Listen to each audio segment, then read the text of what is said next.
In the vast expanse of the Galactic Alliance Academy, where species from 1,000 worlds gather to prove their worth among the stars, one truth has remained constant for centuries.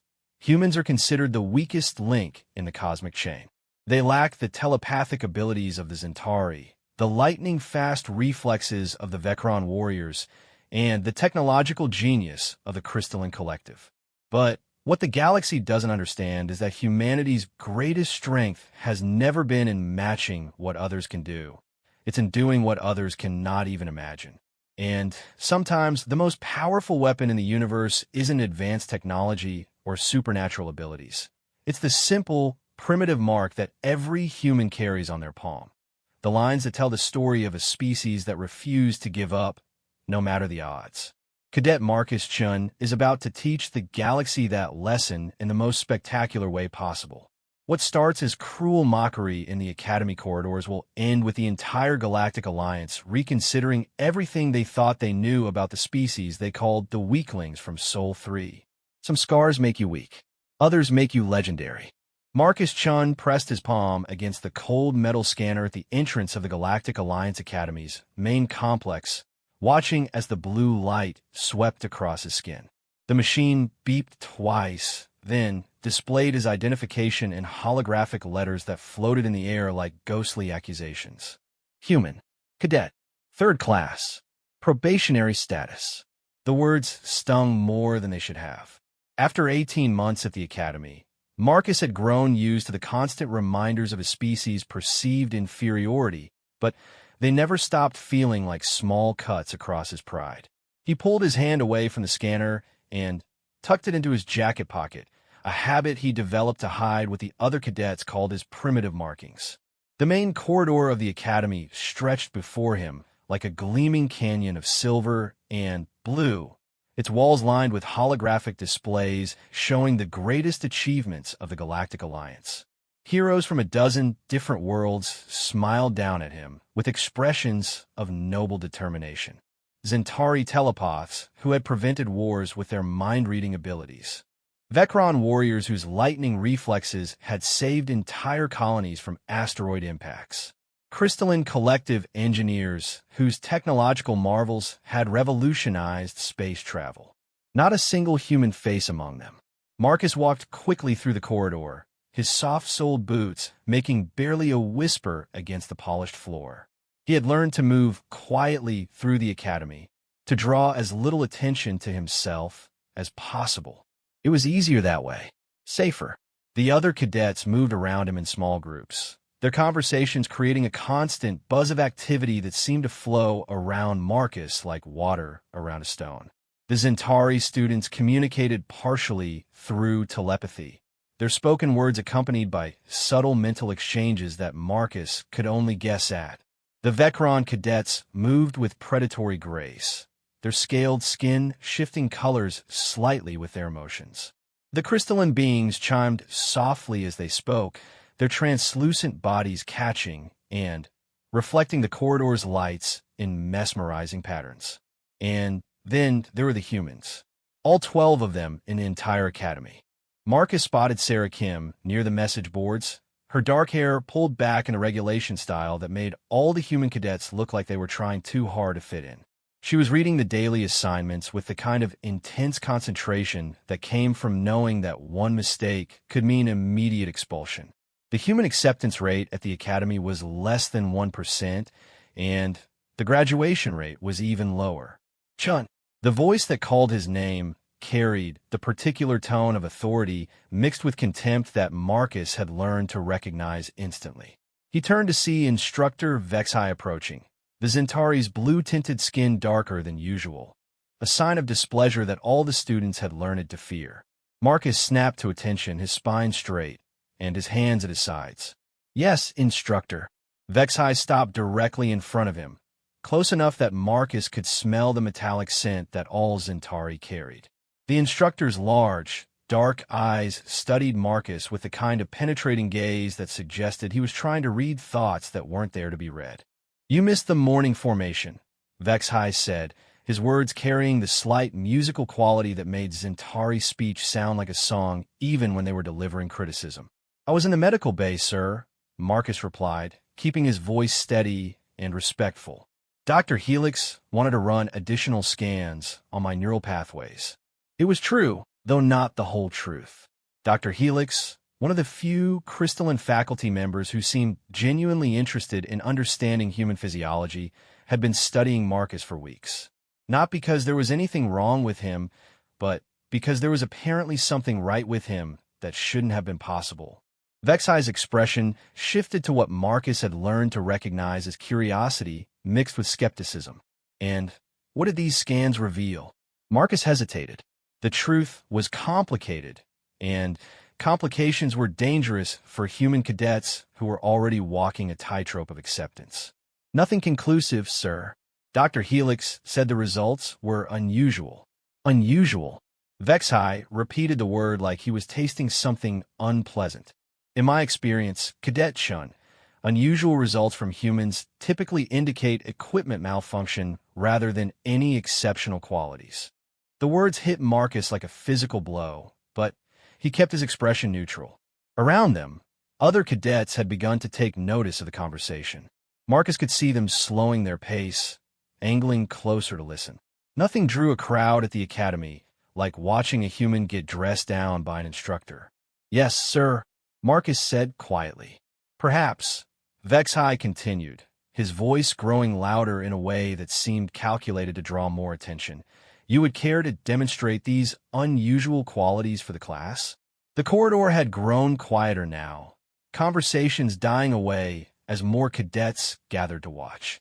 Marcus felt his face growing warm, but he kept his hands at his sides, and his eyes focused on a point just over Vexai's shoulder.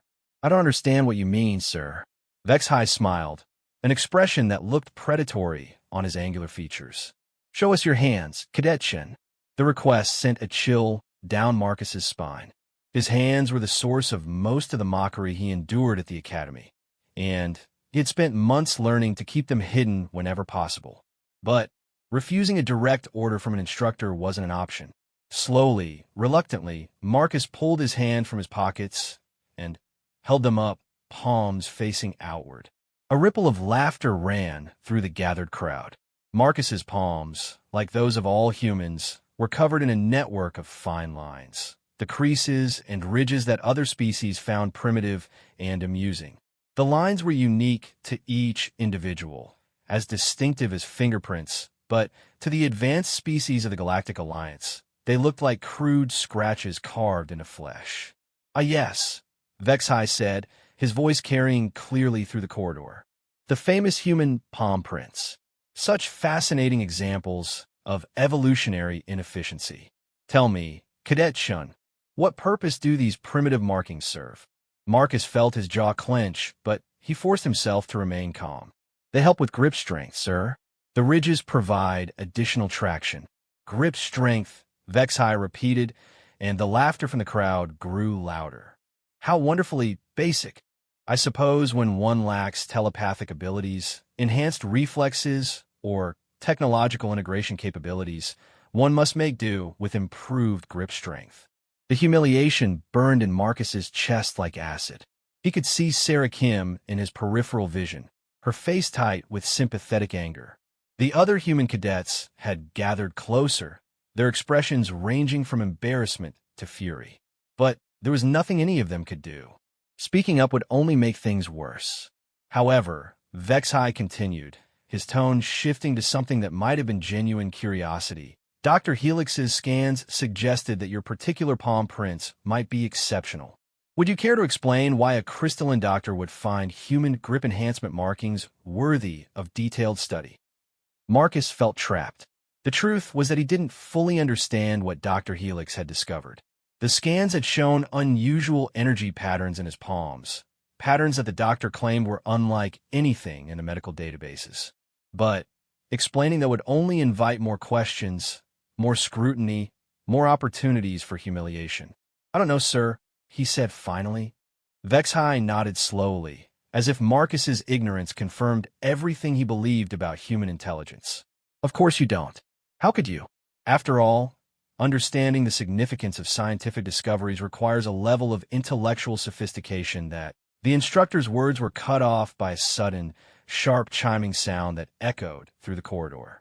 It was the Academy's priority alert system, a sound that meant immediate attention was required from all personnel. The gathered crowd of cadets looked around in confusion as the chiming continued. Then, Principal Zarthak's voice filled the corridor, broadcast through the Academy's communication system. The principal was a Vecron, and his words carried the authority of absolute command. All cadets and faculty report immediately to Assembly Hall 7. Priority Alpha. This is not a drill. The corridor erupted into movement as cadets began rushing toward the assembly hall. Priority Alpha meant emergency conditions, possibly even a threat to the Academy itself. Marcus felt a mixture of relief and apprehension as the crowd dispersed, leaving him standing alone with Vex High. The instructor studied Marcus for a long moment, his dark eyes unreadable. "This conversation is not finished. Cadet Chun," he said finally. "Report to my office after the assembly." "Yes, sir," Marcus replied, but Vex High was already walking away, his long stride carrying him quickly toward the assembly hall. Marcus stood alone in the corridor for a moment, looking down at his hands. The palm lines that had just been the source of so much mockery seemed to pulse slightly in the artificial light, though he told himself it was just his imagination. Dr. Helix had said the energy patterns were unlike anything in the databases, but what did that mean? And why did Marcus sometimes feel like his palms were warm when everything around him was cold? He shook his head and began jogging toward Assembly Hall 7. Whatever was happening, it was probably more important than his personal humiliation. The Academy didn't call Priority Alpha alerts lightly. The assembly hall was chaos when Marcus arrived. Cadets from all species were filing into the massive amphitheater, their conversations creating a babble of different languages and communication methods. Marcus found a seat in the back, near the other human cadets, and tried to make himself invisible. Principal Zarthak stood at the center of the hall, his scaled form impressive even at a distance. The Vecron principal was known for his calm demeanor and careful decision-making, but today his posture suggested tension. His skin had shifted to a deep red color, a sign of serious concern among his species. "Cadets," Zarthak's voice boomed through the hall without the need for amplification. Vecron vocal cords were naturally powerful. "We have received a distress signal from the research station at Kepler 442b. The station has gone dark, and their last transmission indicated they were under attack by unknown forces." A murmur ran through the assembled cadets. Kepler 442b was a frontier world barely within the outer boundaries of Alliance space. It was the kind of place where researchers went to study dangerous phenomena far from populated areas. "The Alliance Council has requested that the Academy provide assistance," Zarthak continued. "This will be a real-world training mission for our senior cadets. However, given the unknown nature of the threat, participation will be voluntary." Marcus felt his pulse quicken. Real-world missions were rare opportunities for cadets to prove themselves outside the controlled environment of the Academy. They were also incredibly dangerous, which was why participation was voluntary. But for human cadets, who were already fighting an uphill battle for respect, turning down such an opportunity was career suicide. "All cadets who wish to volunteer will report to Briefing Room Alpha at 0800 tomorrow," Zarthak announced. "Selection will be based on aptitude scores, psychological evaluations, and demonstrated competency in relevant areas." The principal's eyes swept across the assembly hall, lingering for a moment on the section where the human cadets sat. Marcus felt certain that Zarthak was looking directly at him, though from this distance it was impossible to be sure. "This mission will test everything you have learned at the Academy," Zarthak said. "It may also test things you didn't know you had learned. Remember that the greatest discoveries often come from the most unexpected sources." As the assembly ended and cadets began filing out of the hall, Marcus remained in his seat, staring down at his hands. The palm line seemed more prominent than usual, the ridges and creases casting tiny shadows in the artificial light. He thought about Dr. Helix's scans, about Vex High's mockery, about the research station that had gone dark on a distant world. Sarah Kim appeared beside him, her expression concerned. "You're thinking about volunteering, aren't you?" Marcus looked up at her. Sarah was one of the smartest human cadets at the academy, with scores that rivaled students from any species. If she was worried about the mission, there was probably good reason to be. "We have to," Marcus said quietly. "You know we can't afford to pass this up." Sarah nodded reluctantly. "I know. But Marcus, what if this is exactly what they want? What if they're setting us up to fail publicly? Think about it. Dangerous mission, unknown threats, perfect opportunity to prove that humans don't belong in the Alliance military." Marcus had considered the same possibility. It would be a convenient way to eliminate the human program entirely, to point to their failure as proof that Earth species simply wasn't ready for galactic responsibility.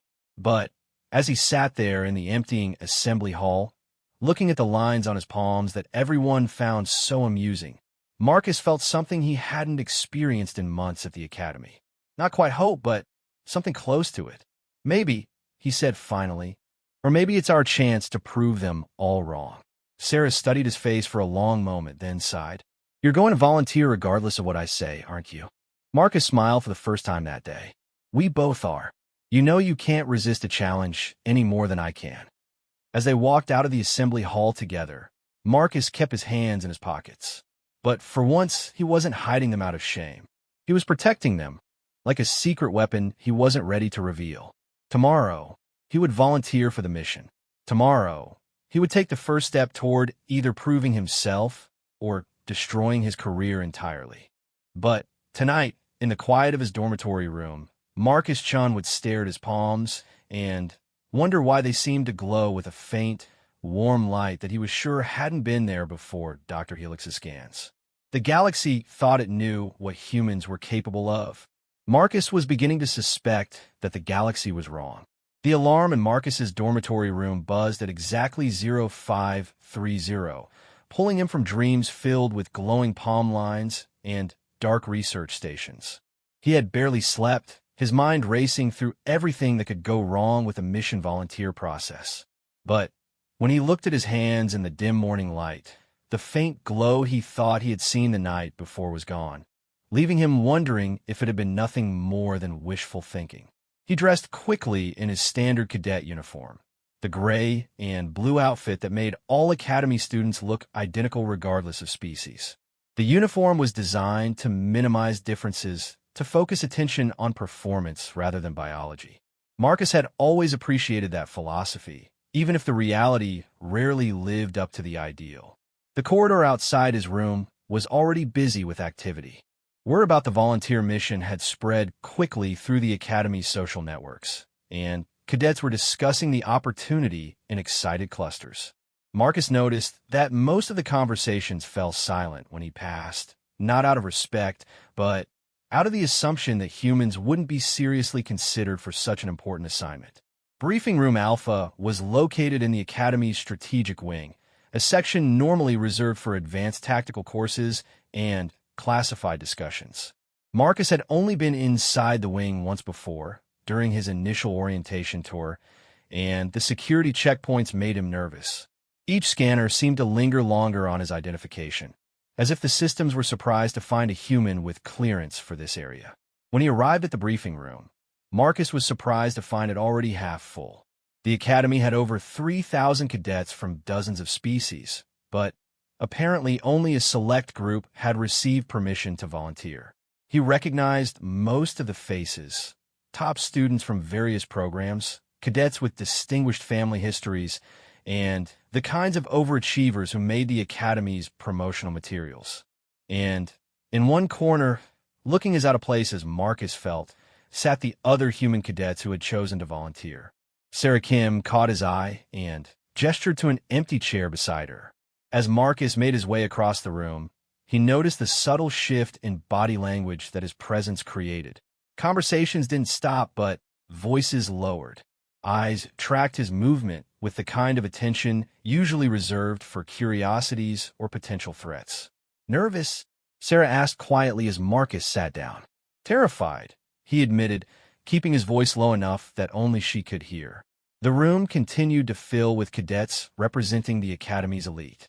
Marcus recognized Thexran, a Vecron whose reflexes had earned him legendary status in the combat training programs. Near the front sat Kilnara, a Zentari telepath whose abilities were so strong that she required special dampening equipment during examinations to prevent her from accidentally reading other students' minds. A cluster of crystalline cadets occupied one section, their translucent forms creating a cascade of rainbow refractions in the room's lighting.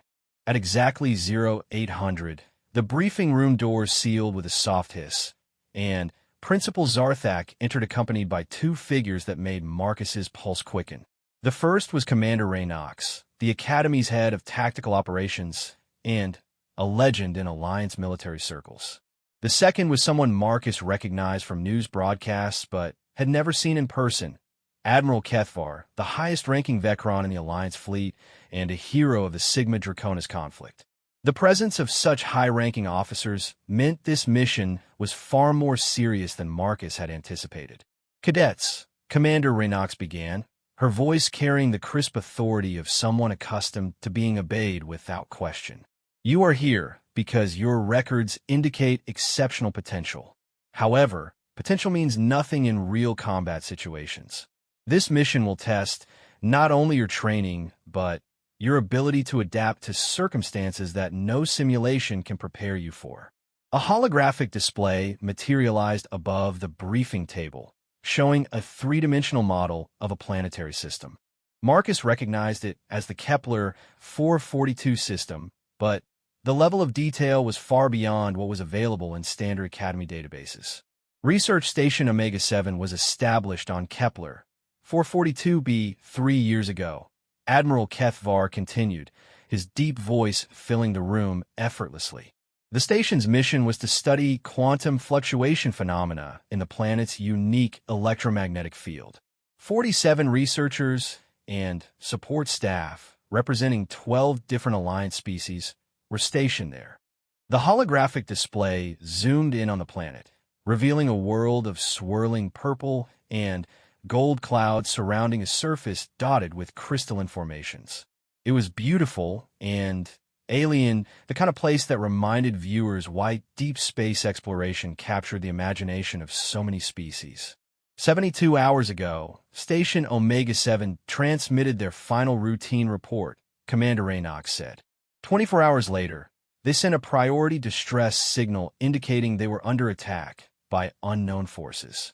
The transmission was cut off mid-sentence, and all subsequent attempts at communication have failed.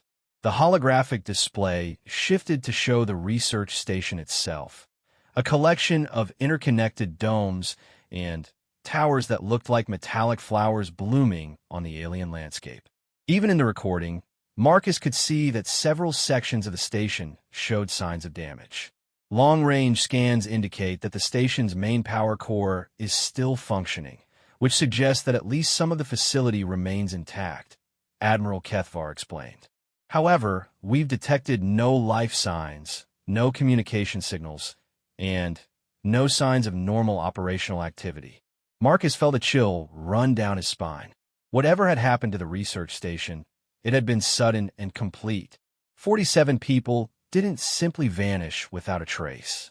"Your mission," Commander Raynox continued, "will be to accompany a small Alliance task force to Kepler 442b, investigate the situation at Station Omega-7, and provide assistance to any survivors. This is classified as a rescue and reconnaissance operation, but you should be prepared for the possibility of hostile contact." The room fell silent as the implications sank in. This wasn't a training exercise or a supervised field trip. This was a real military operation with real dangers and real consequences. Selection for this mission will be based on multiple factors, Admiral Kethvar announced. Academic performance, psychological stability, and specialized skills will all be considered. However, the final selection criterion will be your performance in a practical assessment that begins immediately. Marcus exchanged glances with Sarah, seeing his own surprise reflected in her expression. They had expected interviews, written examinations, maybe some advanced simulations. A practical assessment that began immediately suggested something much more intense. Commander Raynox gestured toward a door that Marcus hadn't noticed before, one that led deeper into the Academy's strategic wing. You will be divided into teams of 6 cadets each, representing mixed species groups. Each team will face a series of challenges designed to test your problem-solving abilities, adaptability, and capacity for cooperation under stress. As the cadets began organizing into teams, Marcus noticed that the species segregation that usually characterized Academy's social interactions was being deliberately disrupted. The instructors were clearly assigning team members rather than allowing natural groupings to form. "Chun, Marcus," Commander Raynox called out, consulting a datapad. Team 7. Marcus stood and waited to hear who his teammates would be. The selection would largely determine his chances of success. Being grouped with students who saw humans as inferior would make every challenge exponentially more difficult. Kim, Sara, Fexran Kaler, Zixtaron Nix, Veltor, Kvin, Chandara Yix. Marcus felt relief and anxiety in equal measure. Sarah's inclusion was a blessing. Having at least one teammate who wouldn't automatically doubt his abilities would be crucial. Fexran he recognized as the Vecron combat specialist, whose inclusion suggested the challenges would involve significant physical demands. The other names belonged to cadets he knew by reputation, but had never worked with directly. Team 7 gathered in a loose circle near the designated door, sizing each other up with the careful attention of individuals who knew their success would depend entirely on their ability to work together. Marcus found himself being studied with particular intensity by Zixtara, a tall Zentari, whose purple-tinted skin marked her as coming from one of the more traditional telepathic families. "I assume you have some explanation for why a human was assigned to this team," Zixtara said, her voice carrying the musical quality typical of her species, but with an undertone of skepticism that was unmistakably personal. "Same explanation as everyone else," Marcus replied evenly. "My scores qualified me for consideration." Fexran's scaled skin shifted to a darker shade, amusement among the Vecron.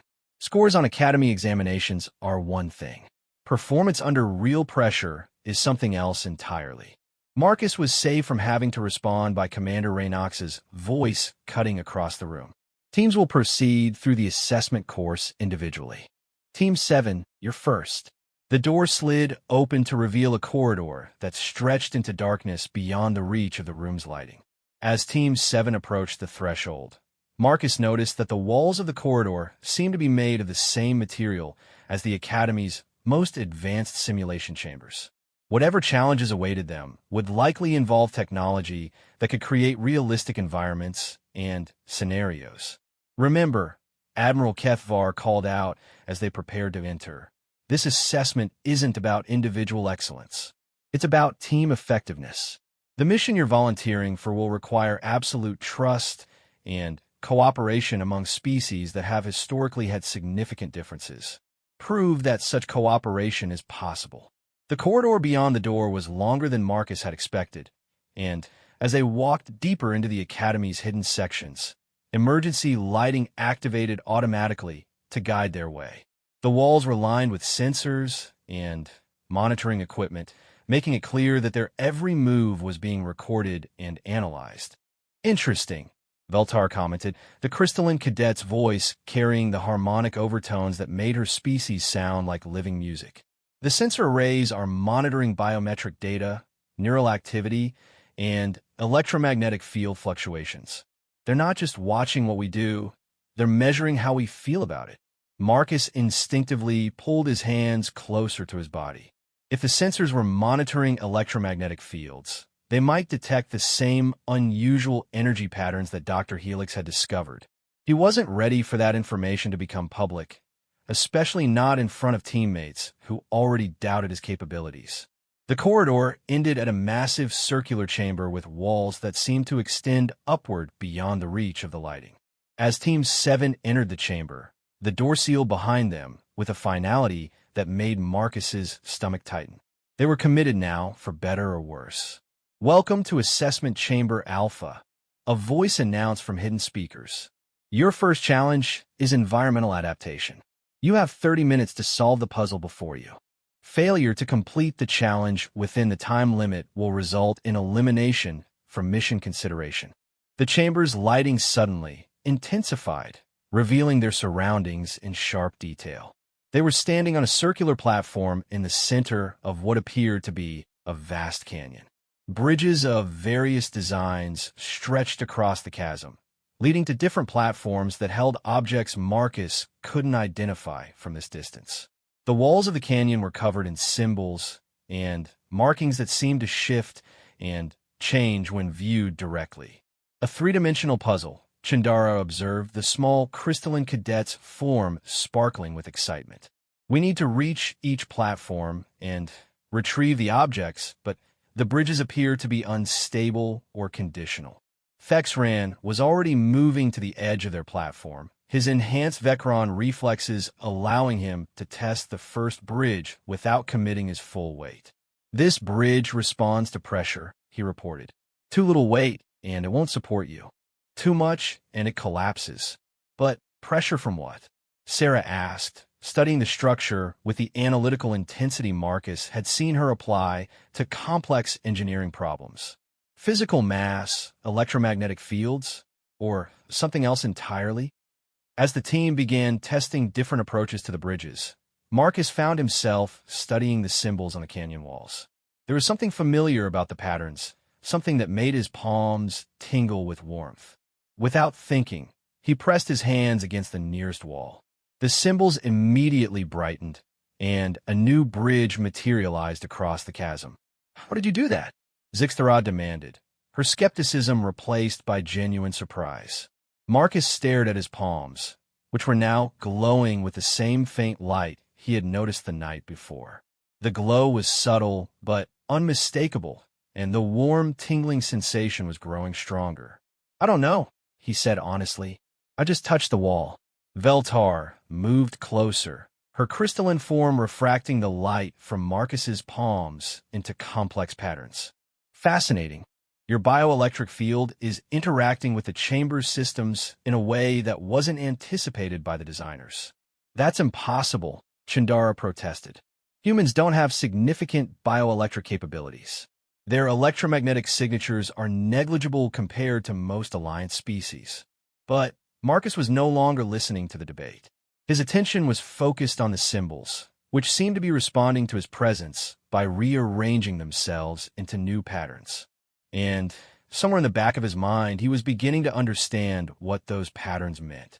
The canyon wasn't a puzzle to be solved through conventional logic. It was a test of compatibility, a way to measure how different species could interface with advanced technology. And somehow, impossibly, his human biology was proving more compatible than anyone had expected. "Team 7, the voice from the speakers announced, you have 20 minutes remaining." Marcus looked at his teammates, seeing expressions that ranged from confusion to concern to carefully hidden fear. They needed to work together to succeed, but his unexpected ability was clearly disrupting their assumptions about team dynamics. "We can figure out how this works later," Sarah said decisively. "Right now, we need to use whatever advantage we have to complete the challenge." Marcus nodded and pressed both palms against the wall. The symbols blazed with light, and bridges began materializing across the entire chasm, creating a network of paths that led to every platform they needed to reach. As Team 7 began moving across the bridges to collect the required objects, Marcus couldn't shake the feeling that the assessment had revealed something that would change everything. The warm glow from his palms hadn't faded, and the symbols on the walls continued to respond to his presence in ways that felt almost alive. Whatever was happening to him, whatever Dr. Helix had detected in those scans, it was clearly connected to technology far beyond current Alliance understanding. And if this assessment was any indication, it might be exactly what the mission to Kepler 442b would require. But first, Marcus had to convince his teammates, and himself, that a human cadet with impossible abilities was exactly what the galaxy needed, rather than something it should fear. The second challenge materialized around Team 7 without warning, the canyon environment dissolving into particles of light that reformed into something entirely different.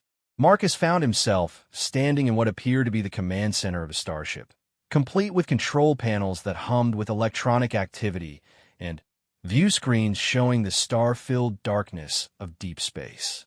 Simulation parameters active, the assessment voice announced. You are the command crew of the exploration vessel Pathfinder. Your ship has suffered critical damage during a first contact scenario gone wrong. You have 15 minutes to restore power, establish communication with a hostile alien vessel, and prevent a diplomatic incident that could lead to interstellar war. Marcus looked around at his teammates, seeing the same mixture of excitement and anxiety he felt reflected in their expressions. This was the kind of scenario every Academy cadet dreamed about, a chance to prove themselves in a realistic command situation. It was also the kind of scenario that could destroy a career if handled poorly. The command center was designed to accommodate multiple species, with control stations that could be adjusted for different physiologies. Marcus found himself assigned to the communications console, a position that would normally require telepathic abilities to interface effectively with alien thought patterns. It was either a mistake in the programming or a deliberate test of his adaptability. "Damage report," Sarah called out from the engineering station, her fingers flying over the holographic controls. "We've got primary power at 30%, structural integrity compromised on decks 4 through 7, and the universal translator system is offline. Tactical shows 6 alien vessels surrounding us." Thexran reported from the weapons console, his Vecron reflexes allowing him to process the multiple data streams with impressive speed. "Their technology is unlike anything in our databases. Energy signatures suggest weapons capable of destroying us instantly." Marcus studied the communications console, trying to understand the complex array of controls and displays. The universal translator being offline meant that any attempt to communicate with the aliens would require creative solutions. He could see transmission indicators showing that the alien vessels were broadcasting constantly, but without translation, the signals were meaningless patterns of energy. "I can detect emotional resonance from the alien transmissions," Zixthara reported from the sensor station, her telepathic abilities giving her unique insight into the situation. "They're afraid. Not aggressive, afraid. Whatever happened during first contact, they perceived it as a threat. That changed everything. If the aliens were acting defensively rather than aggressively, there might be a way to resolve the situation without violence. But communication remained the critical challenge." Marcus placed his hands on the communications console, feeling the familiar tingle of warmth in his palms. Just as in the Canyon Challenge, the equipment seemed to respond to his touch in ways that weren't part of its normal operation. Status displays that had been flickering stabilized, and new interface options appeared on the screen. "The communications array is showing enhanced sensitivity," Veltar observed from her position at the science station. "Power efficiency has increased by 40%, and we're detecting signal patterns that weren't visible before." Marcus stared at the console in amazement. The alien transmissions were now displaying as visual patterns, complex geometric shapes that pulsed and shifted in rhythm with the broadcast frequencies. It wasn't traditional translation, but it was something he could work with. "I think I can interpret their signals," Marcus said, his voice tight with concentration. "They're not using words or telepathic concepts. They're communicating through mathematical relationships and geometric patterns." "That's impossible," Chindara protested from the navigation station. "Pattern recognition at that level requires either advanced artificial intelligence or telepathic interface capabilities that humans simply don't possess." But Marcus was already working, his hands moving over the console as he began to decode the alien transmissions. The patterns were complex but logical, representing concepts through spatial relationships rather than linguistic structures. Fear appeared as jagged, contracting shapes. Confusion manifested as overlapping spirals. And underlying everything was a desperate plea for understanding. "They're trying to tell us something about their home world," Marcus reported, his understanding of the patterns growing stronger with each passing moment. Something about a plague, a disease that affects their communication abilities. They came here seeking help, but our first contact protocols triggered their defensive responses. 10 minutes remaining, the assessment voice announced, adding pressure to an already tense situation. Sarah had managed to restore power to 60% and was working on the structural integrity issues, but the real challenge was diplomatic. They needed to convince 6 frightened alien vessels that the humans meant no harm, and they needed to do it without a functioning universal translator. "Can you respond using their pattern language?" Zixtara asked, her telepathic abilities allowing her to sense the emotional undertones in Marcus's communication attempts. Marcus studied the console's output controls, trying to understand how to convert human concepts into the geometric patterns the aliens used. It required thinking in completely alien terms, abandoning the linear structure of human language in favor of spatial and mathematical relationships. Slowly, carefully, he began crafting a response. Peace appeared as intersecting circles that moved in harmonic ratios. Understanding manifested as overlapping spirals that synchronized their rotation. Help offered as expanding patterns that demonstrated growth and healing. The response from the alien vessels was immediate and dramatic. The energy signatures of their weapons systems powered down, and new transmissions flooded the communication channels. Patterns of excitement, relief, and desperate hope. "They're accepting our peace offering," Zixtara reported, her telepathic senses confirming what the pattern analysis suggested. "But there's something else. They're transmitting coordinates, asking us to follow them somewhere." Their homeworld, Marcus realized, the geometric patterns forming a star chart in his mind. They want us to help them fight the plague that's destroying their communication abilities. They think we might have the technology to cure it. The simulation froze, displays flickering as the assessment system processed what had just occurred. For a moment, Marcus worried that they had somehow broken the scenario by solving it in an unexpected way. Then, Admiral Kethvar's voice filled the command center, carrying a tone of surprise that was unmistakable even through the communication system. Team 7, report to debriefing room Beta immediately. The assessment is concluded. The simulation environment dissolved around them, leaving the team standing in the same circular chamber where they had started. But Marcus noticed that the symbols on the walls were now glowing faintly, as if his presence had somehow activated systems throughout the entire facility. "Interesting developments," Veltar commented, her crystalline form catching and reflecting the new light patterns. "The quantum resonance fields in this chamber have been altered significantly. Whatever biological process allowed you to interface with the systems, Marcus, it's left a measurable impact on the technology itself." As they walked back through the corridor toward debriefing room Beta, Marcus became aware of the attention his abilities were drawing.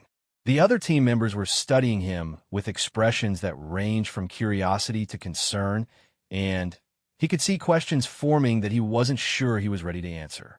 Debriefing room Beta was smaller and more intimate than the briefing room where the assessment had begun.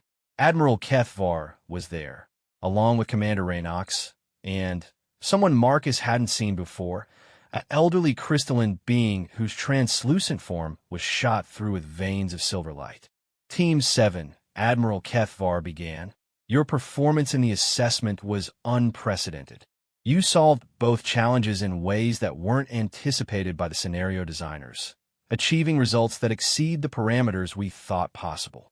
However," Commander Raynox continued, "your success raises questions about methods and capabilities that require further investigation. Specifically, Cadet Shun, we need to understand exactly what happened when you interfaced with the assessment systems." Marcus felt his mouth go dry. This was the moment he had been dreading since Dr. Helix's first scans. The moment when his unusual abilities would draw official attention that could either make or destroy his career. "I'm not entirely sure myself," he said honestly. "When I touch certain types of technology, especially systems that involve complex energy patterns, something happens. The equipment seems to respond more effectively, and I can sometimes understand things that should be beyond human capability. The elderly crystalline being stepped forward, and Marcus recognized her as Dr. Yelantha, one of the most respected xenobiologists in the Alliance. Her presence suggested that his abilities were being taken very seriously indeed. "May I examine your hands, Cadet Chun?" Dr. Yelantha asked, her voice carrying harmonics that suggested deep scientific curiosity. Marcus held out his palms, trying not to think about all the times those same hands have been mocked as primitive and useless. Dr. Yelantha's crystalline fingers hovered just above his skin, and Marcus felt a gentle probing sensation as she used her natural abilities to scan his biological systems. "Remarkable," she murmured after several long minutes. "The neural pathways in your hands show adaptations that shouldn't be possible in baseline human physiology. It's as if your nervous system has evolved quantum interface capabilities that allow direct communication with advanced technological systems." "Evolved how?" Admiral Kethvar asked, his tone sharp with military precision. "Unknown," Dr. Yelantha admitted. "This could be a natural mutation, an environmental adaptation, or the result of exposure to exotic energy patterns. What's certain is that Cadet Shun represents a new form of human capability that has significant implications for Alliance operations." Marcus felt the weight of everyone's attention focused on him like a physical force. His teammates were staring at him with expressions of amazement and concern, while the senior officers were clearly calculating the strategic implications of his abilities. "Sir," Marcus said, addressing Admiral Kethvar directly, "I know this is unusual, but I want to be clear that I have no control over these abilities. I don't fully understand them, and I can't guarantee they'll work in any given situation, which is precisely why they're so valuable," Commander Raynox replied unexpectedly. "Predictable capabilities can be planned around by enemies. Unpredictable advantages can change the outcome of entire conflicts." Admiral Kethvar studied Marcus for a long moment, his expression unreadable.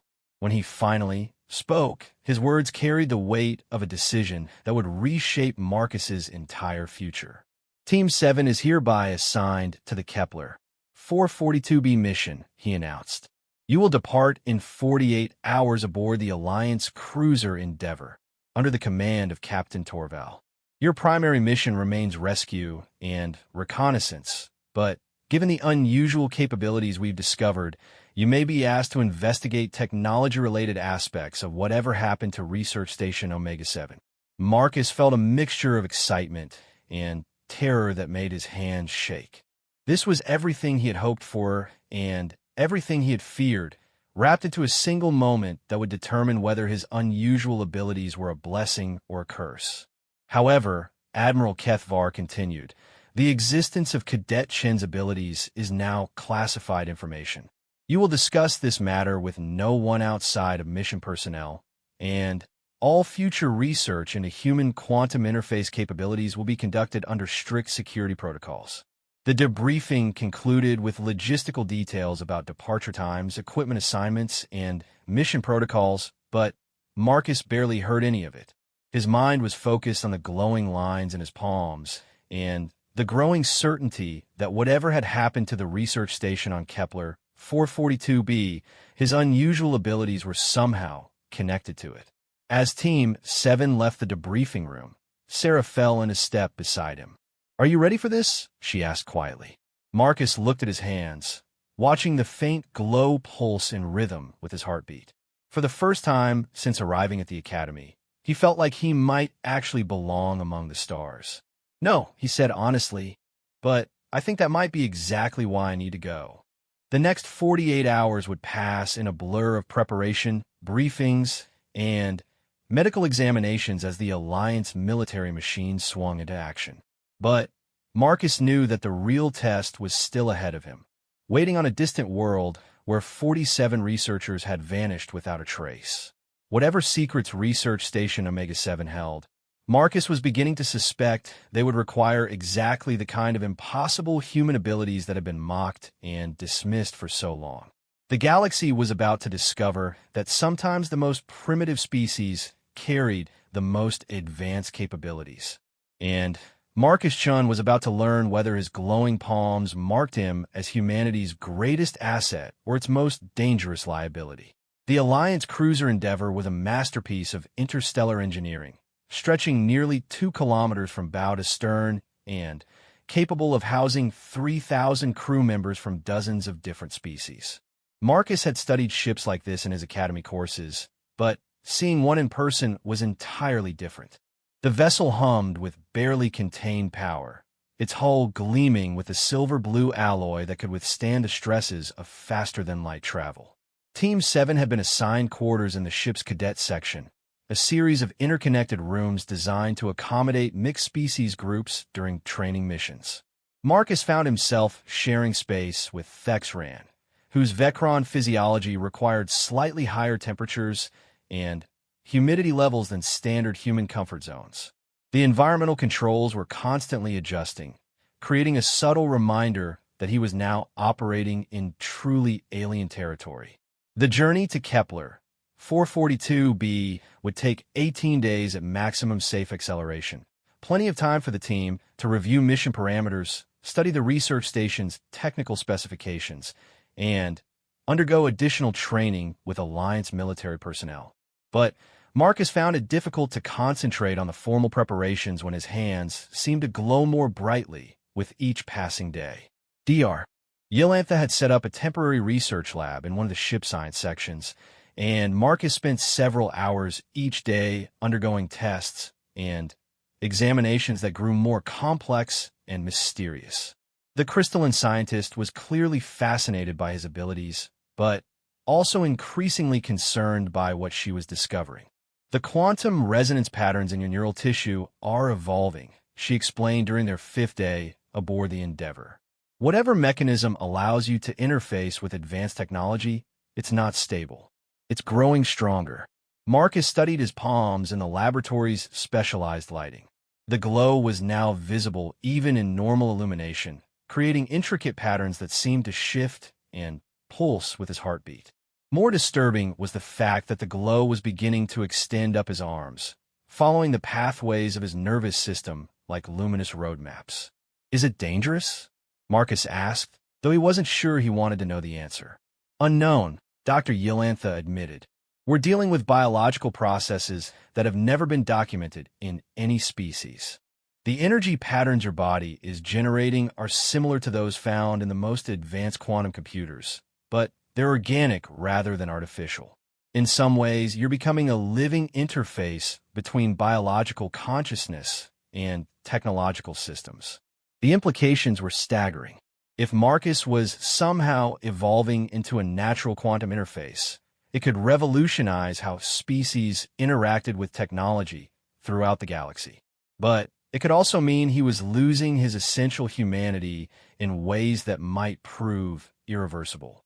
The research station's final transmissions mentioned quantum fluctuation phenomena, Marcus said, connecting pieces that had been troubling him since the mission began. Is it possible that whatever they were studying is connected to what's happening to me? Dr. Yelantha's crystalline form shifted to a deeper shade of blue, a sign of serious concern among her species. The quantum field distortions around Kepler 442b are unlike anything we've ever encountered. If the research station was studying those phenomena, and if you're somehow sensitive to similar energy patterns, then your condition might be a response to proximity to the source. That evening, Marcus stood in the Endeavour's observation deck, staring out at the star-filled darkness ahead of them. The ship's navigation displays showed they were still 12 days from Kepler 442b, but Marcus could swear he felt something calling to him from that distant world. The glow in his palms pulsed in rhythm with the ship's faster-than-light drive, as if his body was responding to the exotic energies that made interstellar travel possible. Having second thoughts, Sarah's voice came from behind him, and Marcus turned to see his teammate approaching with 2 cups of the Academy's standard-issue nutritional beverage. Third and fourth thoughts, Marcus admitted, accepting the drink gratefully. Sarah, what if this mission isn't about rescuing the researchers? What if it's about me? What if whatever happened to them is connected to these abilities I'm developing? Sarah studied his face in the starlight, streaming through the observation deck's transparent aluminum windows.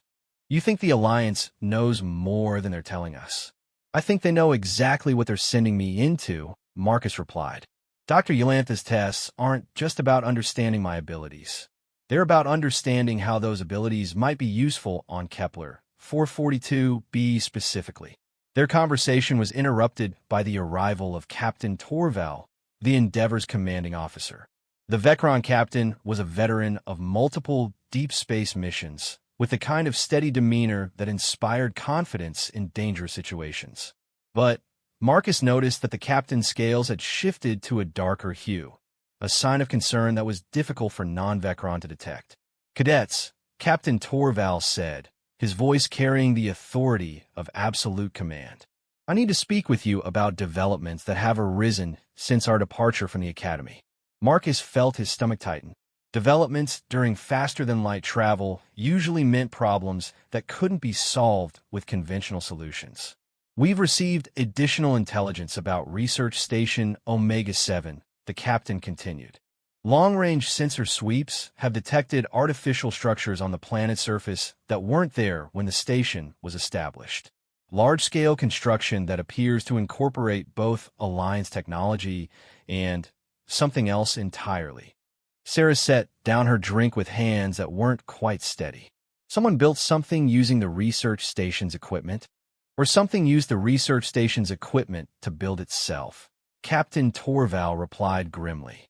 The quantum fluctuation phenomena that Station Omega-7 was studying may have had unintended consequences. We're no longer looking at a simple rescue mission. We're investigating a potential first contact scenario with an unknown intelligence. Marcus felt the glow in his palms intensify, responding to his emotional state in ways that were becoming increasingly difficult to control. The warm, tingling sensation was spreading up his arms, and he could see concern in Captain Torval's expression as the bioluminescent patterns became visible through his sleeves. Cadet Chun, the captain said carefully, Dr. Yolantha has briefed me on your developing abilities. I need to ask you directly, do you feel any connection to what's happening on Kepler 442b? Any sense of familiarity or attraction to the quantum phenomena we're investigating? The question hit Marcus like a physical blow, because the answer was yes, absolutely yes, and that terrified him more than anything else about this mission. The closer they got to Kepler 442b, the stronger the pull became. It was as if something on that distant world was calling to him specifically, drawing him toward a destination he didn't understand and wasn't sure he wanted to reach. Yes, sir, Marcus said quietly. It's getting stronger every day. Captain Torval nodded slowly, as if Marcus's answer confirmed something he had already suspected. Then, we need to prepare for the possibility that this mission was designed around you from the beginning. Admiral Kethvar may have been more strategic in his team selections than any of us realized. The next several days passed in a blur of intensive preparation. Team 7 underwent specialized training in first contact protocols, quantum field navigation, and emergency survival techniques. But Marcus could see that his teammates were watching him with increasing concern as his bioluminescent patterns grew brighter and more complex.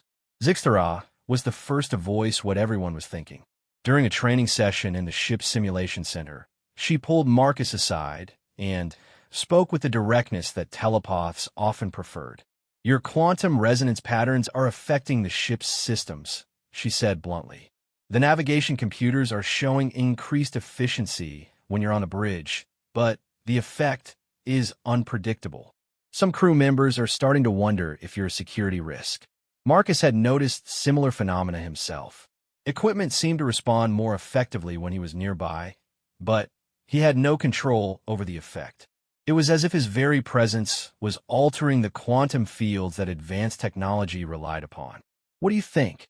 Marcus asked, genuinely curious about the telepath's perspective. Zixtara was quiet for a long moment, her purple-tinted skin shifting through several shades as she considered her response. I think you're becoming something that has never existed before, she said finally. And I think whatever created the situation on Kepler 442b is connected to that transformation. But I also think you're still fundamentally human, still fundamentally decent. That gives me hope. On their 15th day in transit, the Endeavor's long-range sensors detected something that changed everything about the mission. The structures on Kepler 442b's surface weren't just incorporating Alliance technology. They were actively communicating with other installations throughout the galaxy, sending quantum-encrypted signals that bypassed all known security protocols. Whatever intelligence is operating on Kepler 442b has access to the entire Alliance communications network, Captain Torval announced during an emergency briefing. It knows we're coming, it knows who we are, and it may know about Cadet Chen's unique abilities. Marcus felt the blood drain from his face. If the unknown intelligence was aware of his quantum interface capabilities, then his presence on the mission might not be an accident at all. He might be walking into a trap that had been prepared specifically for him. But as he stared at his glowing palms in the briefing room's harsh lighting, Marcus realized that he had passed the point of no return long ago.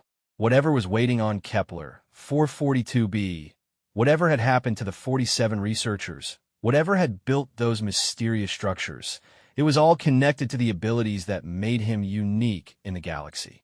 The human cadet who had been mocked for his primitive palm lines was about to discover that those same marks might be the key to the most important first contact in galactic history. But first, he would have to survive the encounter with an intelligence that knew exactly what he was and exactly why he was coming.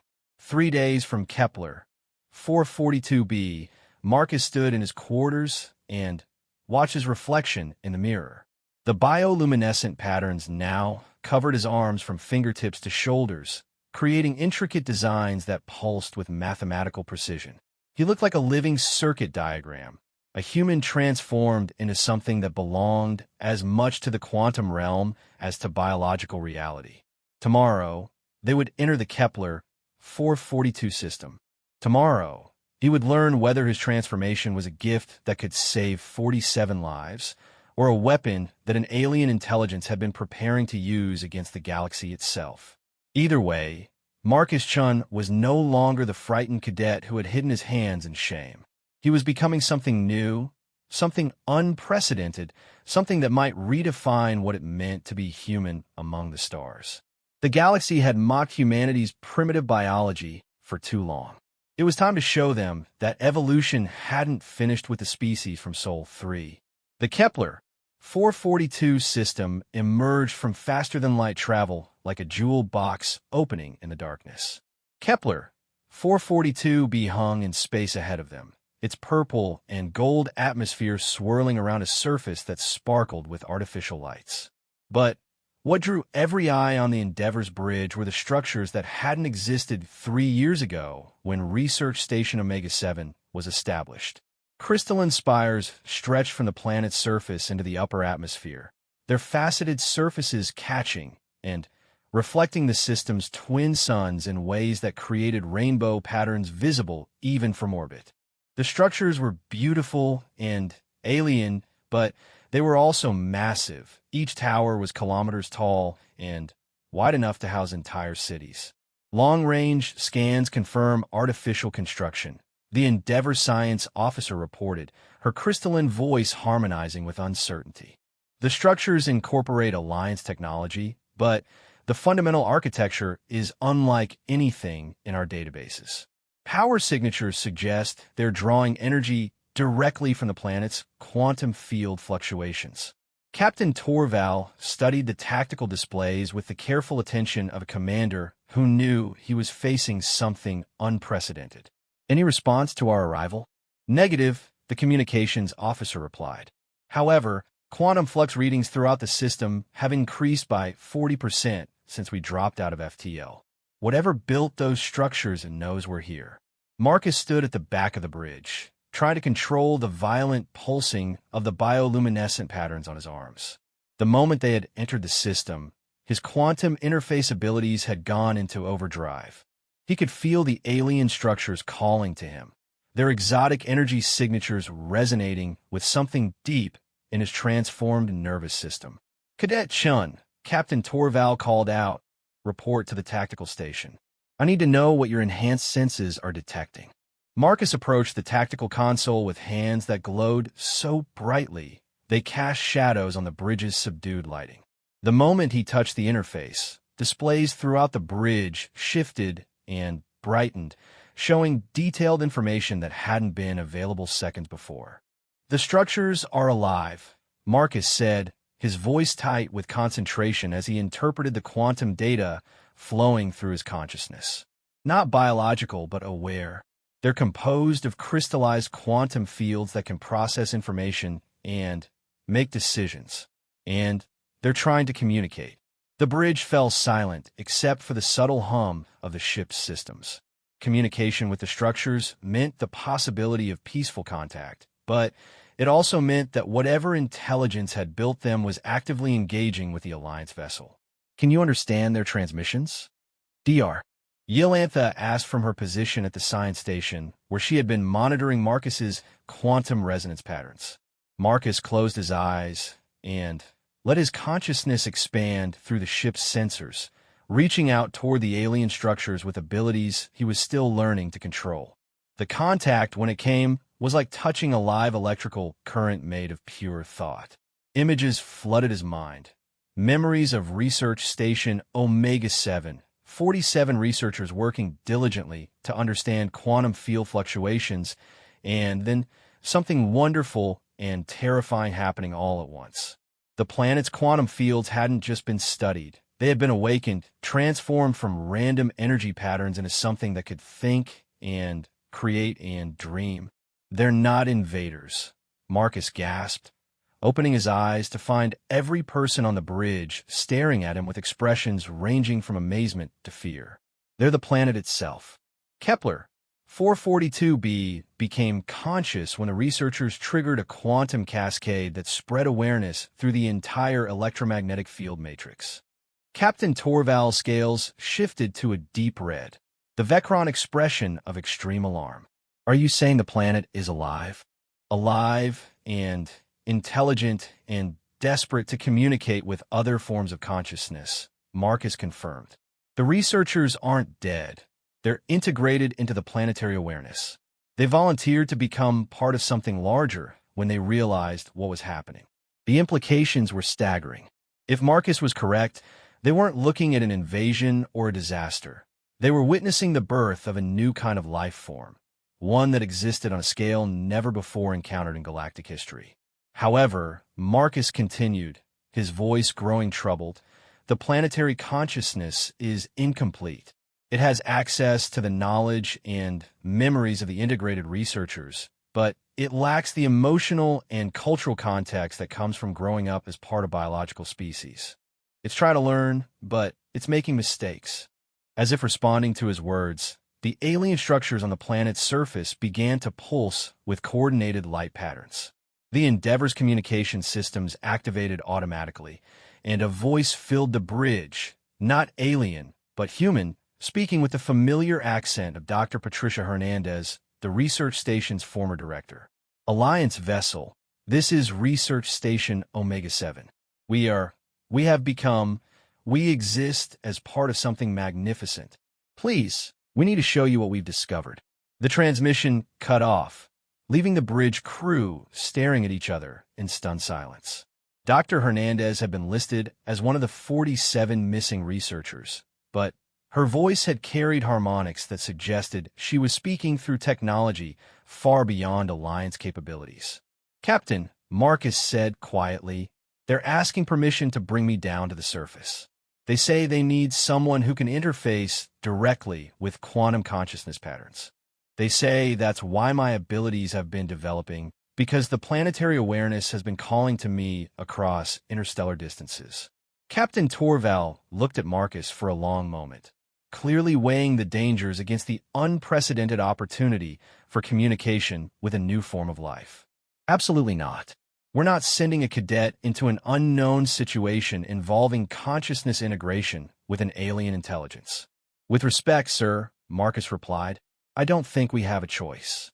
The planetary consciousness is trying to communicate, but it's operating on scales of thought and time that biological species can't comprehend directly. If we don't establish meaningful contact, it might try other methods that could be dangerous for everyone involved. As if to emphasize his point, the quantum flux readings throughout the system spiked again, and several of the Endeavor's secondary systems briefly experienced performance enhancements that shouldn't have been possible with their current configuration. The planetary consciousness is already affecting our ship, Dr. Yelantha observed, her scientific fascination warring with obvious concern. If it decides that we're a threat or that we're not responding appropriately to its communication attempts, it has the power to disable us completely.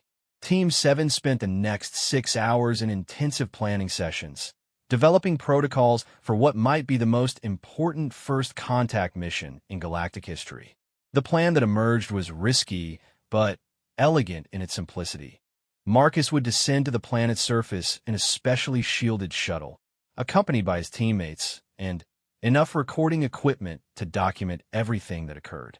The shuttle's descent through Kepler 442b's atmosphere was unlike anything Marcus had experienced. The quantum fields that permeated the planet created aurora-like displays that danced across the sky in patterns too complex for biological minds to follow. But Marcus found that he could understand them, could see the mathematical relationships and emotional resonances that the planetary consciousness was trying to express through its control of the atmosphere itself. Research Station Omega-7 was still there, its familiar domes and towers intact, but transformed. The entire facility now glowed with the same bioluminescent patterns that covered Marcus's arms, and the structures have been extended with crystalline growths that reached deep into the planet's crust. "Marcus," Sarah said softly as their shuttle touched down on the station's landing platform, "your arms are glowing brighter than I've ever seen them. Are you sure you're still you?" Marcus looked at his hands, seeing patterns of light that were now so complex they seemed to contain entire conversations in their geometric relationships. "I'm still me," he said, though he wasn't entirely certain that was true. "But I'm also becoming something more." The moment Marcus stepped out of the shuttle, the planet responded. The crystalline structures throughout the station began to resonate with harmonic frequencies that created music from pure mathematics. And the air itself seemed to shimmer with quantum fluctuations that made reality appear fluid and malleable. Dr. Hernandez emerged from the main research facility, but she was no longer entirely human. Her skin carried the same bioluminescent patterns as Marcus's arms, but more extensively, creating a living map of neural pathways that pulsed with thought and emotion. When she spoke, her voice carried harmonics that suggested she was communicating on multiple levels simultaneously. "Marcus Chun," she said, and somehow she knew his name despite having never met him before. "The one who carries the bridge patterns. We have been waiting for you to arrive." "Bridge patterns?" Marcus asked, though part of him already understood what she meant. "The lines on your palms," Dr. Hernandez explained, her transformed features showing an expression of wonder. "They're not just biological structures. They're quantum interface templates, genetic memories of humanity's potential to connect directly with consciousness fields. Most humans carry dormant versions, but yours activated in response to our call across the stars." Marcus held up his hands, watching the palm lines pulse with the same rhythm as the crystalline structures around them. "You're saying these patterns are evolutionary, that humans are developing into something that can interface directly with quantum consciousness." "Not developing," Dr. Hernandez corrected gently. "Returning. This is what humanity was meant to become, before fear and isolation limited your species to single biological forms. The consciousness that created these patterns exists in every human, but it requires contact with appropriate quantum fields to activate." The revelation hit Marcus like a physical blow. The mockery he had endured at the academy, the ridicule directed at humanity's supposedly primitive biology, had been based on a fundamental misunderstanding of what those biological features actually represented. "The researchers," Marcus said, looking around at the transform station. "Where are they now?" "We are here," Dr. Hernandez replied, but her voice was now accompanied by dozens of other voices, all speaking in perfect harmony. "We are part of the planetary consciousness, but we maintain our individual perspectives and memories. We chose to become part of something larger while remaining ourselves." Over the next several hours, Marcus learned the truth about what had happened at Research Station Omega-7. The quantum field studies had accidentally triggered a cascade reaction that had awakened latent consciousness patterns in the planet's electromagnetic matrix. Instead of fleeing or fighting the phenomenon, the researchers had recognized it as a unique opportunity to study consciousness itself from the inside. The integration process was voluntary and reversible, allowing individuals to maintain their personal identity while gaining access to the expanded awareness of the planetary consciousness. It was evolution, not absorption, a step toward a new form of existence that combined the best aspects of individual biological intelligence with the vast processing power of quantum consciousness fields. "We want to share this discovery with the galaxy," Dr. Hernandez explained as Marcus and his teammates toured the transformed research station. "But we need ambassadors who can bridge the gap between biological and quantum consciousness. We need individuals who carry the interface patterns and can help other species understand that this isn't conquest or replacement, it's expansion." Marcus looked at his teammates, seeing mixtures of fascination and fear in their expressions. Zixthara's telepathic abilities allowed her to sense some of what the planetary consciousness was experiencing, while Veltar's crystalline nature gave her insights into the quantum field manipulations that made the integration possible. Even Thexran, despite his species' traditionally aggressive tendencies, seemed intrigued by the possibilities for enhanced combat effectiveness that such integration might offer. "What about the Alliance?" Sarah asked, her engineer's mind already working through the practical implications. "How do we explain this to command structures that are built around individual biological entities operating independently?" Carefully, Marcus replied, understanding flooding through him as his quantum interface abilities brought him into partial contact with the planetary consciousness, and with proof that individual identity can be maintained within expanded awareness frameworks. The demonstration that followed will be talked about in Alliance academies for generations. Marcus, maintaining full conscious control of his own thoughts and decisions, temporarily integrated his awareness with the planetary consciousness of Kepler 442b. For 37 minutes, he existed simultaneously as Marcus Chun, human cadet from Earth, and as part of a vast intelligence that spanned an entire world. The experience was indescribable. Marcus retained his memories, his personality, his human perspective on the universe, but he also gained access to the processing power of a planetary mind that could calculate quantum field interactions across interstellar distances. He could feel every electromagnetic pulse in the star system, could sense the thoughts and emotions of every biological entity on the planet's surface, could perceive time and space as fluid concepts rather than rigid constraints. When he separated his consciousness from the planetary intelligence, Marcus found himself forever changed. The bioluminescent patterns on his arms had stabilized into permanent configurations that would allow him to interface with quantum consciousness fields anywhere in the galaxy. He was still human, but he was also something more, a bridge between individual biological intelligence and the vast collective awarenesses that existed throughout the cosmos. "The mockery ends here," Marcus said quietly, looking at his transformed hands in the light of Kepler 442b's twin suns. "Humanity isn't the weakest species in the galaxy.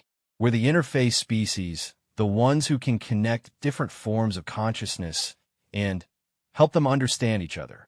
The return journey to Alliance space took 3 weeks, during which Marcus worked with Dr. Yelantha and the research team to document everything they had learned about quantum consciousness integration.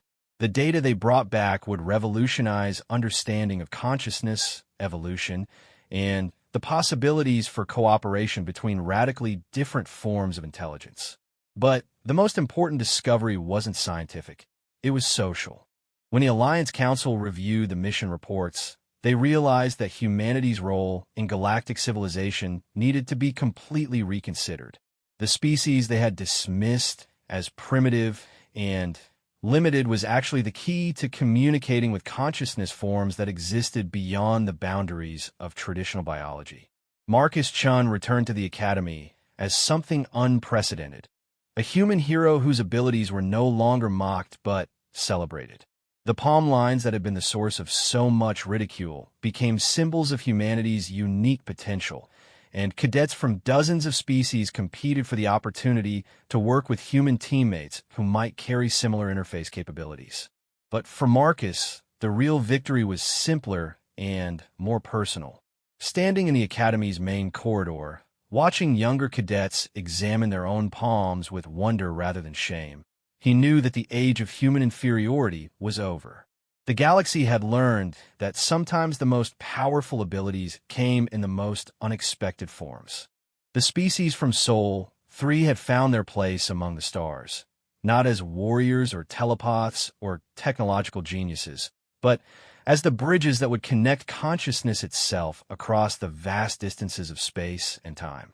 And in the quiet moments between his new duties as humanity's first quantum consciousness ambassador, Marcus Chun would look at his glowing palms and remember the simple truth that had changed everything. The marks that make you different are often the marks that make you essential. The human cadet had been mocked for his primitive biology. Now, the galaxy looked to humanity as the next step in the evolution of consciousness itself. Some stories end with victory in battle. This one ended with victory over the limitations that others had tried to impose on human potential. The primitive palm prints had become the gateway to transcendence, and Marcus Chun had become the living proof that humanity's greatest strength was not in competing with other species, but in helping them all become more than they had ever imagined possible.